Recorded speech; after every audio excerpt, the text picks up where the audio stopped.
সুপ্রিয় শিক্ষার্থী, আসসালামু আলাইকুম রহমতুল্লাহ। উচ্চতর গণিতের স্পেশাল ক্লাসে তোমাদের স্বাগত জানাচ্ছি। আমি ইমরান ইসলাম, প্রভাষক, উচ্চতর গণিত, Ghatal cantonment public school and college. আজকের ক্লাসে আমরা চতুর্থ অধ্যায় দ্বিতীয় পত্রের বহুপদী ও বহুপদীর সমীকরণ এই অধ্যায়টি শুরু করব ইনশাল্লাহ। অধ্যায়ের শুরুতেই আমরা জানব বহুপদী ও বহুপদী সমীকরণ কি। বহুপদী হলো বীজগাণিতীয় রাশি যাতে এক বা একাধিক পদ থাকতে পারে, কিন্তু শর্ত হলো চলক যেটা থাকবে সেই চলকের ঘাত পূর্ণ সংখ্যা ও ধনাত্মক হতে হবে, ভগ্নাংশ কিংবা ঋণাত্মক হওয়া যাবে না। যেমন 4x + 5 এটি একটি বহুপদী, 2x² + 4x + 5 এটিও একটি বহুপদী, কিন্তু x + √x এটি বহুপদী নয়, কারণ এখানে এই যে √, অর্থই হচ্ছে x এর পাওয়ার হাফ, যেটা ভগ্নাংশ।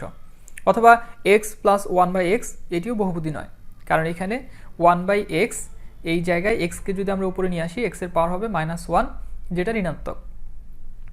আর বহুপদীর সাধারণ আকার সেটা হলো a0 x⁴ + a1 x⁻n - 1 + a2 x⁻n - 2 up to an, অর্থাৎ এই যে সর্বোচ্চ ঘাত যেটা থাকবে সেখান থেকে এক করে x এর বা ভেরিয়েবল যেটাই থাকুক, y থাকতে পারে বা অন্য কিছু থাকতে পারে, আমাদের চলক যেটা থাকবে চলকের পাওয়ার বা ঘাত এক করে কমতে থাকবে, এবং আপ টু যখন পাওয়ারটা 0 হয়ে যাবে তখন চলকের মানে যে কোনো কিছুর পাওয়ার 0 মানে 1, তো সেক্ষেত্রে থাকবে শুধু ধ্রুবক। এখানে x⁻n x⁻n - 1 x⁻n - 2 up to last term পর্যন্ত বা লাস্ট টার্মের আগের টার্ম পর্যন্ত যতগুলো চলক থাকে সেই চলকের সাথে যেটা থাকবে সহগগুলো প্রত্যেকটা এক একটি ধ্রুবক, যেমন a0 a1 a2, এখানে পার্টিকুলার কোনো ভ্যালু থাকবে বা ভ্যালু থাকতে পারে। তাহলে তোমরা বলো তো, একটি পার্টিকুলার সংখ্যাকে কি বহুপদী বলা যাবে? যেমন 7, এটিকে একটি বহুপদী?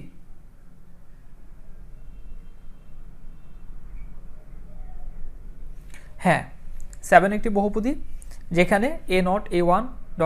আপ টু an-1 এই সবগুলোই হলো শূন্য। আচ্ছা, তাহলে আমরা বহুপদী কি এটা জানতে পারলাম। এখন আমাদের জানতে হবে তাহলে বহুপদী সমীকরণ কাকে বলে, বা বহুপদী কখন একটা সমীকরণ হবে। নর্মালি দুইটি রাশির মধ্যে ইকুয়াল চিহ্ন থাকলে তাকে আমরা ইকুয়েশন বলি বা সমীকরণ বলি। কাজে বহুপদী আকারের রাশিতে যখন ইকুয়াল চিহ্ন থাকবে তখন সেটি হবে বহুপদী সমীকরণ। তো এই জন্য আমরা এই যে আমাদের এর আগে আমরা যেটা দেখলাম বহুপদীর সাধারণ রূপ যেটা, সেই সাধারণ রূপে যদি আমরা একটি ইকুয়াল চিহ্ন দিই, লেট ইকুয়ালস টু 0, তখন এটা কি হয়ে যাবে? এটি হয়ে যাবে একটি বহুপদী সমীকরণ। সমীকরণের চলকের সর্বোচ্চ ঘাতের উপর ভিত্তি করে সমীকরণের নামকরণ করা হয়ে থাকে। যদি x এর সর্বোচ্চ ঘাত 2 হয় তখন তাকে বলা হয় দ্বিঘাত সমীকরণ, x এর সর্বোচ্চ ঘাত যদি 3 হয় তখন তাকে বলা হয় ত্রিঘাত সমীকরণ, এরকম। তো আমাদের এই অধ্যায়ে দ্বিঘাত এবং ত্রিঘাত সমীকরণ নিয়ে আমরা বিভিন্ন ধরনের কনসেপ্ট আলোচনা করব ইনশাআল্লাহ, এবং তোমাদের যে গাণিতিক সমস্যাগুলো সমাধান করতে হবে সেগুলো দ্বিঘাত এবং ত্রিঘাতের মধ্যে সীমাবদ্ধ। তো প্রথমে আমাদের যে জিনিসটা জানতে হবে সেটা হলো একটি দ্বিঘাত সমীকরণ কিভাবে আমরা সমাধান করতে পারি। তো একটি দ্বিঘাত সমীকরণের সাধারণ রূপ হলো ax² + bx + c = 0, যেখানে a b ও c হলো ধ্রুবক। তো এই যে দ্বিঘাত সমীকরণ, এই দ্বিঘাত সমীকরণকে সমাধান করার দুইটি উপায় তোমাদের ইন্টারমিডিয়েট সিলেবাসে আলোচনা করা হয়েছে, যার মধ্যে প্রথমটি হলো উৎপাদকের সাহায্যে সমাধান এবং দ্বিতীয়টি হলো দ্বিঘাত সমীকরণের সাধারণ সমাধান। উৎপাদকের সাহায্যে সমাধান তোমরা মাধ্যমিক পর্যায় থেকেই পারো। এক্ষেত্রে দ্বিঘাত সমীকরণকে দুইটি উৎপাদকের গুণফল আকারে প্রকাশ করা হয়, তারপর প্রতিটির মান 0 ধরে চলকের দুইটি মান পাওয়া যায় বা দুইটি মান নির্ণয় করা হয়। এবং এই যে উৎপাদকের সাহায্যে সমাধান, এটাকে আমরা দুইভাবে করতে পারি। এক, মিডিল টার্মের মাধ্যমে। দুই, a² - b² যে ফর্মুলা, অর্থাৎ a + b × a - b, সেই a² - b² আকারে প্রকাশ করে। যেমন আমরা যদি মিডিল টার্মে করতে চাই, দেখো x² - 5x - x = 0 এই দ্বিঘাত সমীকরণটা, তোমরা যেহেতু এটা আগে থেকেই জানো যে মিডিল টার্মের নিয়মটা হলো আমাদের মাঝে যে টার্মটা থাকে, অর্থাৎ এই যে x সম্বলিত যে টার্মটা, যেখানে পাওয়ার 1 -5x লেট, তাহলে এইটাকে আমাদেরকে এমনভাবে ভাঙতে হবে যেন তার যোগ বিয়োগ করলে -5x পাওয়া যায়, এবং গুণ করলে এই যে x² যেটা সহগ থাকবে এই ক্ষেত্রে 1, এবং ধ্রুবক যে অংশটা থাকবে -6, এই দুইটাকে গুণ করলে যে সংখ্যাটা আমরা পাবো বা যা হবে, এই মিডিল টার্ম বা মাঝের টার্মটাকে ভাঙলে যে দুইটা টার্ম হবে সেই দুইটা টার্মকে গুণ করলেও ভেরিয়েবল অংশ বাদ দিলে ধ্রুবক অংশটা সেম হতে হবে। অর্থাৎ এক্ষেত্রে আমরা যদি 5x-কে ভাঙি -6x + x, তাহলে দেখো আমাদের যোগ বিয়োগ করলে কি হয়ে যাচ্ছে, -5x হয়ে যাচ্ছে। আর আমরা যদি গুণ করি তাহলে সাংখ্যিক অংশটা হবে -6 এবং x² সহগ 1 আর এখানে ধ্রুবকটা হলো -6, এই দুটো গুণ করলেও আমাদের হচ্ছে -6। তো এটা তোমরা আগে থেকেই মাধ্যমিক পর্যায়ে থেকেই পারো মিডল টার্ম করাটা। তাহলে এখন আমাদের কি করতে হয়, দুইটি অংশ, প্রথম দুইটি টার্ম থেকে আমরা x কমন নিলে আমরা পাবো x - 6 এবং দ্বিতীয় দুটি টার্ম থেকে যদি আমরা 1 কমন নেই তাহলে আমরা পাবো x - 6। এখন আমাদের এই দুইটা অংশে x - 6 কমন, x - 6 কমন নিলে x + 1 × x - 6। তাহলে ফাইনালি আমরা দুইটি টার্মের বা দুইটি রাশির গুণফল আকারে প্রকাশ করতে পেরেছি। আর দুইটা টার্মের গুণফল তখনই শূন্য হবে তাদের মধ্যে কমপক্ষে একটি টার্মকে 0 হতে হবে। কাজে আমরা বলতে পারি x + 1 = 0 অথবা x - 6 = 0। তো সেখান থেকে আমরা পাবো x = -1 এবং 6। যদি মিডল টার্ম না করা যায় তবে a² - b² আকারে নিতে হবে। যেমন তোমরা এই অঙ্কটা দেখো, x² - 10x + 23 = 0। এটাকে আমরা 10x - 10x যে অংশটা, এটাকে এমনভাবে ভাঙতে পারবো না যেই দুইটা অংশকে গুণ করলে 23 পাওয়া যাবে, কারণ x² সহগ 1, তাহলে 1 × 23 23 এবং 10x-কে -10x-কে ভাঙতে হবে এমনভাবে যেন তাদের গুণফলটা সাংখ্যিক মান 23 হয়। তখন আমাদের কি করতে হয়, এই যে x² - 10x ভেরিয়েবলের অংশটাকে আমরা a + b অথবা a - b চিহ্ন যেটা থাকবে সেটার উপর নির্ভর করে সেই আকারে প্রকাশ করব। যেমন এখানে আমাদের আছে x² - 10x, যেহেতু মাইনাস আছে কাজে আমরা এখানে a - b² আকারে নিয়ে আসব। সেটা নিয়ে আসার জন্য x² এটা আমাদের a² এর অনুরূপ কাজ করবে, -2 × a × b হওয়ার কথা। তাহলে এখানে আমাদের আছে 2 × x। এখন 2 × x এটা আমরা লিখলাম, কেন লিখলাম, কারণ আমরা ওই আকারে নিতে চাচ্ছি, a - b² আকারে নিতে চাচ্ছি। তাহলে আমাদের এখন একটু ব্যালেন্স করতে হবে। আমাদের ছিল 10x, আমরা লিখেছি 2 × x 2x। তাহলে এই 2x-কে কত দ্বারা গুণ করলে 10x হবে? 5। তাহলে সেই 5ই হলো আমাদের b। তাহলে আমরা যদি ফর্মুলায় নিতে চাই তাহলে আমাদের দরকার x² - 2 × x × 5 + 5², তার মানে 25। তাহলে আমরা সেই 25টা লিখব। লেখার পর দেখতে হবে আমাদের ধ্রুবক যে অংশটা ছিল 23, সেখান থেকে কতটা ডিভিয়েশন হয়েছে সেটাকে আমাদের ব্যালেন্স করে দিতে হবে। তাহলে 25 থেকে যদি আমরা 2 বিয়োগ করে দেই তাহলে আমাদের 23 হবে। এখন এই যে এই অংশটা, এই পুরাটা হয়ে যাচ্ছে আমাদের x - 5² মাইনাস এই 2কে আমরা লিখতে পারি √2²। তাহলে এই যে a² - b² আকারে চলে এসেছে। এখান থেকে আমরা লিখতে পারি a + b × a - b এবং সেখান থেকে আমরা পাবো আগের মতো x = 5 - √2 অথবা x = 5 + √2। তাহলে এই ছিল আমাদের দ্বিঘাত সমীকরণ সমাধানের প্রথম যে উপায়টা, উৎপাদকের সাহায্যে সমাধান। দ্বিতীয় আরেকভাবে যেটা আমরা দ্বিঘাত সমীকরণকে সমাধান করি সেটা হলো এটার সাধারণ সমাধানটা ব্যবহার করে বা একটা ফর্মুলা ব্যবহার করে। এভাবেও তোমরা করেছো 9 10-এ। তো সেটা কিভাবে দেখো, আমাদের দ্বিঘাত সমীকরণের সাধারণ রূপ ছিল ax² + bx + c = 0। এই সমীকরণকে যদি আমরা 4a দ্বারা গুণ করে দেই সব কয়টা টার্মকে, left hand side right hand side, তাহলে আমাদের কি হবে 4a² x² + 4abx + 4ac = যেহেতু এই পাশে 0 কাজে এই পাশে শুধু 0ই। তো এখন এই জায়গায় আমাদের a + b² এর ফর্মুলাটা আমরা নিয়ে আসবো। তাহলে এখানে আমাদের লেখা যায় 2ax² + 2 × 2ax × b, তাহলে আমাদের মিলে যাবে 4abx। তো আমরা যেহেতু এখানে লিখেছি 2ax² এটা a² + 2 × 2ax, তাহলে 2a × b, তাহলে এখানে b হলো আমাদের ওই ফর্মুলার যে b। তাহলে আমাদের ফর্মুলায় নেওয়ার জন্য কি দরকার, b² দরকার। তাহলে +b², কিন্তু ইকুয়েশনের মধ্যে আমি শুধুমাত্র লেফট হ্যান্ড সাইডে একটা জিনিসকে নিয়ে আসতে পারবো না যদি না সেটাকে ব্যালেন্স করে দেই। তাহলে হয় আমাকে লেফট হ্যান্ড সাইডেই -b² দিয়ে দিতে হবে অথবা রাইট হ্যান্ড সাইডে b² দিয়ে দিতে হবে। তাহলে আমরা রাইট হ্যান্ড সাইডে b² দিয়ে দিলাম, আমাদের ইকুয়েশনটা ব্যালেন্স হয়ে গেল। এরপর আমাদের এই অংশটুকু হয়ে যাচ্ছে a + b² এই পাশে আমাদের b² - 4ac। তাহলে আমরা ফাইনালি কি পাচ্ছি, 2ax + b = যেহেতু এখানে স্কোয়ার ছিল তাহলে এই পাশে আমাদের হয়ে যাবে +-√b² - 4ac। উভয় পাশে আমরা বর্গমূল করে দিলাম।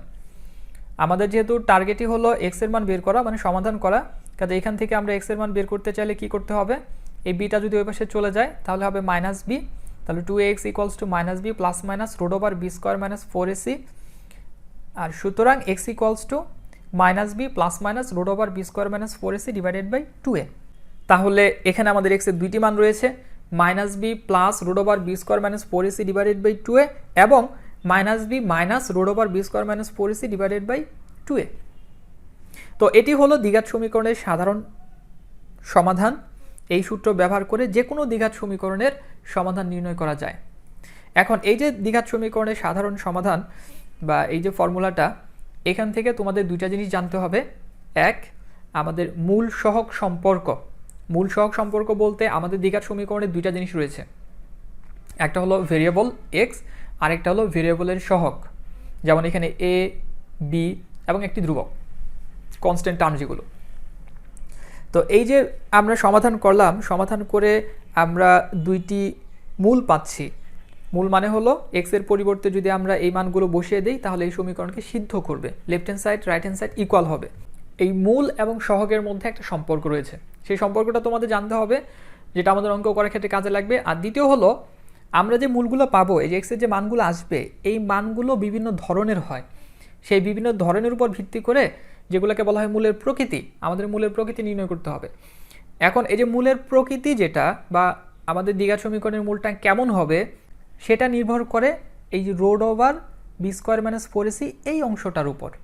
কারণ তোমরা জানো যে রোডের ভেতরে যে মানটা থাকে সেই মানটা কখনো নির্ণয় করা যায়, কখনো নির্ণয় করা যায় না। যেমন রোডের ভেতরের মানগুলো যদি 0 বা তার থেকে বড় হয় তখন আমরা পার্টিকুলার একটি ভ্যালু পাবো ক্যালকুলেটরের মাধ্যমে, কিন্তু যদি 0 থেকে ছোট হয়, মাইনাস হয়, তখন কিন্তু সেটা হয়ে যায় একটি কাল্পনিক সংখ্যা, জটিল সংখ্যা। তৃতীয় অধ্যায়ে তোমরা পড়েছো। তো সেই ক্ষেত্রে সেই মানটা বের করা যায় না।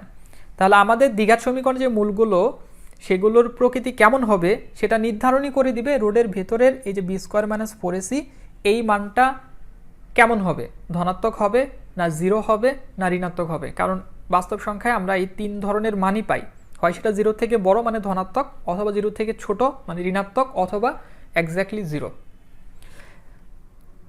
তো যেহেতু এই বি স্কোয়ার মাইনাস 4ac এই অংশটা বা এই মানটা সম্পূর্ণ মূলের প্রকৃতি নির্ধারণ করে দিচ্ছে বা নির্ণয় করে দিচ্ছে, এই জন্য এটাকে বলা হয় নিশ্চয়ক। তো এই নিশ্চয়ক সম্পর্কিত কনসেপ্ট এবং মূল সহগ সম্পর্কিত কনসেপ্ট। প্রথমে চলো দেখি আমরা দ্বিঘাত সমীকরণের মূল এবং সহগের মধ্যে কি সম্পর্ক রয়েছে। একটি দ্বিঘাত সমীকরণের যে দুটি মূল পাওয়া যায়, এখানে আমরা পেলাম একটিকে আমরা ধরে নিলাম আলফা আর একটাকে ধরে নিলাম বিটা। এই মূল এবং সহগের সম্পর্ক বলতে তোমাকে দুইটা জিনিস বের করতে হবে, মূলদ্বয়ের যোগফল এবং মূলদ্বয়ের গুণফল। তাহলে খুব সিম্পল, এই দুইটাকে যোগ করে দাও। আলফা এবং বিটাকে যদি আমরা যোগ করি তাহলে এখানে আমাদের লসাগু করা যাবে।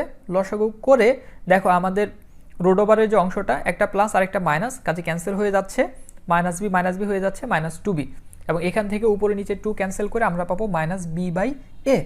তাহলে দ্বিঘাত সমীকরণের মূলদ্বয়ের যোগফল হলো মাইনাস বি বাই এ, যেখানে বি হলো এক্স এর সহগ এবং এ হলো এক্স স্কোয়ারের সহগ। আর এই দুটাকে যদি আমরা গুণ করে দেই তাহলে নিচে আমাদের আসবে হলো 4a স্কোয়ার এবং উপরে a square minus B square formula আসার কারণে বি স্কোয়ার মাইনাস 4ac। তাহলে বি স্কোয়ার চলে গিয়ে আমাদের থাকবে শুধু 4ac। এখনও যদি আমরা উপরে নিচে ক্যান্সেল করে দিই আমরা পাবো সি বাই এ। তাহলে দ্বিঘাত সমীকরণের মূলদ্বয়ের গুণফল হলো সি বাই এ, যেখানে সি হলো ধ্রুবক অংশটা আর এ হলো এক্স স্কোয়ারের সহগ। এই সম্পর্কটা আমাদের গাণিতিক সমস্যা সমাধানের ক্ষেত্রে ব্যবহার করতে হবে।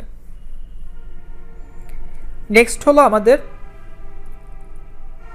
ডিসক্রিমিনেন্ট বা পৃথায়ক বা দ্বিঘাত সমীকরণের মূলের প্রকৃতি নির্ণয় করার জন্য আমরা যেই কনসেপ্টটা ব্যবহার করি। তাহলে এখানে আমাদের কি করতে হবে, এই যে বি স্কোয়ার মাইনাস 4ac, এই বি স্কোয়ার মাইনাস 4ac-র মানটা কি হয়, ভ্যালু কি আসে, কারণ এখানে বি এর পার্টিকুলার ভ্যালু থাকবে, এ সি এগুলোর পার্টিকুলার ভ্যালু থাকবে। তো সেই ভ্যালুটা কি হয় তার উপর ভিত্তি করে আমরা দ্বিঘাত সমীকরণের মূল কেমন হবে সেটা বলে দিতে পারবো। যদি আমাদের এই B square minus 4ac equals to 0 হয় তাহলে দেখো আমরা এখানে 0 বসিয়ে দিই, বসিয়ে দিলে কি হবে, minus B plus minus 0 divided by 2a। যদি আমরা প্লাস নেই তাহলে আমরা পাবো মাইনাস বি বাই 2a, আর যদি মাইনাস নেই তাহলে আমরা পাবো মাইনাস বি বাই 2a। তাহলে এখান থেকে আমরা বলতে পারি যদি দ্বিঘাত সমীকরণের ক্ষেত্রে তার নিশ্চয়কের মান 0 হয় তাহলে মূল দুটো হবে বাস্তব এবং সমান। এখন যদি 0 থেকে বড় হয় তাহলে রোডের ভেতরে 0 থেকে বড় কোনো একটা মান 1 2 3 4 5 6 এনিথিং হতে পারে, তার মানে একটা পার্টিকুলার ভ্যালু আসবে। তখন আমরা কি পাবো, মাইনাস বি প্লাস মাইনাস সেই পার্টিকুলার ভ্যালু, লেট আমরা এখানে একটা বক্স দ্বারা বোঝানোর চেষ্টা করেছি, ডিভাইডেড বাই 2a। তাহলে একই ভ্যালু মাইনাস বি এর সাথে একবার যোগ করতে হবে, তারপর 2 এর দ্বারা ভাগ করতে হবে, আরেকবার বিয়োগ করতে হবে, তারপর 2 এর দ্বারা ভাগ করতে হবে। সো ডেফিনেটলি মান দুইটা সমান হবে না, যেহেতু একবার আমরা যোগ করতেছি আরেকবার বিয়োগ করতেছি। তাহলে আমরা যখনই দেখব যে বি স্কোয়ার মাইনাস 4ac-র মান 0 থেকে বড় অর্থাৎ ধনাত্মক, তখন আমাদের দ্বিঘাত সমীকরণের মূল দুটো হবে ডেফিনেটলি বাস্তব কিন্তু অসমান। এখন ইনকেস যদি সেটা 0 থেকে ছোট হয়ে যায়, 0 থেকে ছোট হয়ে যাওয়ার অর্থ হচ্ছে তখন বি স্কোয়ারের মান 4ac এর মানের থেকে ছোট হবে। তাহলে আমরা এটা লিখতে পারি, যদি মাইনাস কমন নিয়ে লিখি 4ac মাইনাস বি স্কোয়ার, এবং রোডের ভিতরে যখন আমাদের নেগেটিভ সাইন চলে আসে, চিহ্ন চলে আসে, তোমরা জানো ইমাজিনারি নোটেশন আই এর মাধ্যমে প্রকাশ করতে পারি। তাহলে আমরা জানি I square equal to -1, so রোডের ভিতর থেকে মাইনাসটা দূর করে দিলে আমরা বাইরে দিয়ে দিব আই। তাহলে সেই ক্ষেত্রে আমাদের যেটা দাঁড়াচ্ছে সেটা হলো বি স্কোয়ার মাইনাস 4ac যখন 0 থেকে ছোট, তখন আমরা যে দুইটা মূল পাবো সেই দুইটা মূলও সমান হবে না, কারণ এই ক্ষেত্রেও আমরা same value, same particular value একবার যোগ করি আরেকবার বিয়োগ করি, এবং তারা হবে জটিল। আর জটিল সংখ্যার ক্ষেত্রে এখানে যেটা তোমরা পাচ্ছ এটা হলো অনুবন্ধী জটিল সংখ্যা। ওকে, এই তিনটাই হলো মেইন জিনিস যেটা তোমাদের নিশ্চয়কের ক্ষেত্রে মনে রাখতে হবে। যখন B square minus 4ac is greater than 0 তখন কি হয়, যখন ইকুয়ালস টু 0 তখন কি হয়, যখন লেস দেন 0 তখন কি হয়। এর অতিরিক্ত দুইটা জিনিস তোমাদের মাথায় রাখতে হবে, সেটা হলো এই যে আমাদের এ বি সি অর্থাৎ এক্স স্কোয়ার, এক্স এর সহগ এবং ধ্রুবক টার্মটা, এরা যদি মূলত হয় তখন আমাদের মূলগুলো কি হবে। সেক্ষেত্রে দুইটা ঘটনা ঘটতে পারে, এক, আমাদের মূলগুলোও মূলত হতে পারে অথবা অমূলত হতে পারে। আমাদের মূলগুলো মূলত হবে যদি বি স্কোয়ার মাইনাস 4ac পূর্ণবর্গ হয়, কারণ পূর্ণবর্গ হলে রোডের ভেতর থেকে একটি পূর্ণ সংখ্যা আসবে, এবং তোমরা জানো মূলদ সংখ্যা কাকে বলে, যেই সমস্ত সংখ্যাকে পি বাই কিউ আকারে প্রকাশ করা যায় তাদেরকে আমরা মূলদ সংখ্যা বলি, এবং সেই ক্ষেত্রে সেইটা স্যাটিসফাই করবে। কিন্তু যদি পূর্ণবর্গ সংখ্যা না হয় সেক্ষেত্রে এখানে √2 আসতে পারে, √3 আসতে পারে, √7 আসতে পারে, এনিথিং। এই জন্য যদি এ বি সি প্রত্যেকে মূলদ সংখ্যা কিন্তু বি স্কোয়ার মাইনাস 4ac পূর্ণবর্গ না হয়, তখন মূল দুইটি হয় অমূলদ এবং অবশ্যই অনুবন্ধী। যেমন সেটা আকারটা হতে পারে এরকম p প্লাস √q এবং p মাইনাস √q আকারের। তাহলে আমরা যদি একটা টেবিলের মধ্যে সামারাইজ করি, আমাদের নিশ্চয়কের মান বি স্কোয়ার মাইনাস 4ac, এটা যদি লেস দেন 0 হয় তাহলে মূলদ্বয় হবে জটিল অথবা কাল্পনিক, ইকুয়ালস টু 0 হলে মূলদ্বয় হবে বাস্তব ও সমান, গ্রেটার দেন 0 হলে মূলদ্বয় হবে বাস্তব ও অসমান।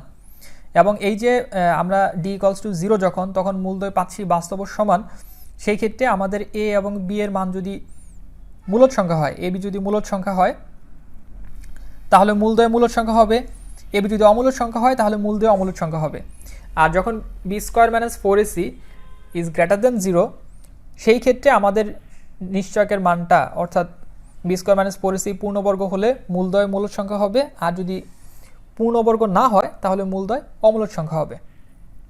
তো এই ক্ষেত্রে তোমাদের এই যে গ্রাফ আকারে যেটা দেখতে পাচ্ছ এটাও একটু মাথায় রাখতে হবে, অনেক সময়ই এমসিকিউতে এই আকারে চলে আসে।